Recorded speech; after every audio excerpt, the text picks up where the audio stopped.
नमस्कार, मी डॉक्टर राजेश राजोरे, संपादक दैनिक देशोन्नती बुलढाणा जिल्हा वृत्ती। सरळ मध्ये आपले हार्दिक स्वागत आहे।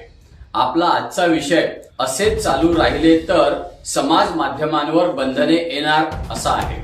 सोशल मीडिया की ताकत का सही इस्तेमाल होना चाहिए, झूठ और नफरत से हर इंसान को बचना चाहिए, झूठ और नफरत से हर इंसान को बचना चाहिए। आज संपूर्ण भारतात नव्हे तर जगभरात सोशल मीडिया अर्थात समाज माध्यमे हे अत्यंत प्रभावी आणि शक्तिशाली माध्यम म्हणून ओळखले जात आहे। या माध्यमातून क्रांती घडू शकते, मोठ्या प्रमाणात लोक संघटित होऊ शकतात आणि जनमत तयार होऊ शकते, हे जवळपास सर्वांनीच मान्य केले आहे। अलीकडेच चर्चेत आलेली सोशल मीडियावरून कोटीच्या वर सदस्य बनविणाऱ्या कॉकरोच जनता पार्टी हे संघटित होण्याचे एक ताजे उदाहरण मानले जात आहे। जगाची लोकसंख्या 830 कोटी असून त्यापैकी जवळपास 600 कोटी लोक विविध समाज माध्यमांचा वापर करतात, अशी आकडेवारी सांगितली जाते। त्यामुळे या माध्यमांचा वापर किती जबाबदारीने केला गेला पाहिजे यावर गंभीर चिंतन होणे आवश्यक ठरते।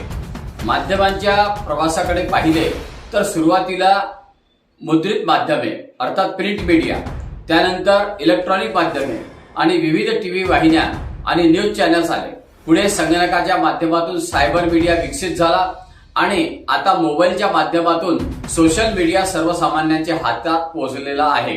समाज जागृती, आपत्तीच्या काळात मदत कार्य, भ्रष्टाचार उघड करणे, शिक्षण, रोजगार आणि लोकशाही प्रक्रियेत नागरिकांचा सहभाग वाढविणे आदी सकारात्मक बाजू सोशल मीडियाच्या आहेत। दरम्यान माध्यमाची विश्वासार्हता, प्रभाव आणि मर्यादा यावर नेहमी चर्चा होत असते। मात्र सोशल मीडिया हे असे माध्यम आहे की त्याचा वापर थेट नागरिकच करतात, त्यामुळे त्याची विश्वासार्हता अनेकदा प्रश्नचिन्हाखाली येते।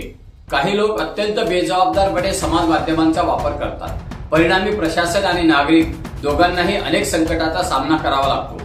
चुकीच्या पोस्ट, अफवा किंवा भडकाऊ संदेशामुळे अनेक शहरांमध्ये तणाव निर्माण झाल्याची उदाहरणे आहेत। काही ठिकाणी धर्म, जात किंवा गटांमध्ये संघर्ष निर्माण झाले, सामाजिक शांतता आणि सुव्यवस्थेलाही धोका निर्माण झाला। दुसरीकडे Facebook, Instagram, WhatsApp, x, LinkedIn, YouTube आणि इतर समाज माध्यमांवर लोक ज्या पद्धतीने व्यक्त होतात ते पाहून आश्चर्य वाटते। आता कृत्रिम बुद्धिमत्ता AI आल्यामुळे या समस्येत आणखी भर पडली आहे। खोटे फोटो, बनावट व्हिडिओ आणि दिशाभूल करणाऱ्या पोस्ट तयार करून त्या मोठ्या प्रमाणात व्हायरल केल्या जातात। त्या इतक्या विश्वासार्ह वाटतात की सामान्य नागरिक त्यावर सहज विश्वास ठेवतात। परिणामी संबंधित व्यक्तींना मानसिक, सामाजिक आणि आर्थिक नुकसान सहन करावे लागते। अनेकदा समाज माध्यमांवर व्यक्त होताना सभ्यतेच्या सर्व मर्यादा ओलांडल्या जातात। अश्लील भाषा, शिवीगाळ आणि अपमानास्पद शब्दांचा सर्रास वापर केला जातो, त्यामुळे समाजाचे सामाजिक आरोग्य बिघडते। आपण नेमके कोणत्या दिशेने जात आहोत असा प्रश्न निर्माण होतो। विशेष म्हणजे काही व्यक्ती मोठ्या नेत्यांबद्दल, समाजसेवकांबद्दल, कलाकारांबद्दल किंवा प्रतिष्ठित नागरिकांबद्दल अत्यंत घाणेरड्या भाषेत लिहितात। कुणाचीही कितीही बदनामी करा, समाज माध्यम आपल्या हातात आहे, आपले काहीही बिघडणार नाही, अशा मानसिकतेने अनेक लोक वागताना दिसतात। या पार्श्वभूमीवर समाज माध्यमांवर काही प्रमाणात नियंत्रण किंवा अंकुश असावा अशी मागणी करणारा एक वर्गही तयार झाला आहे।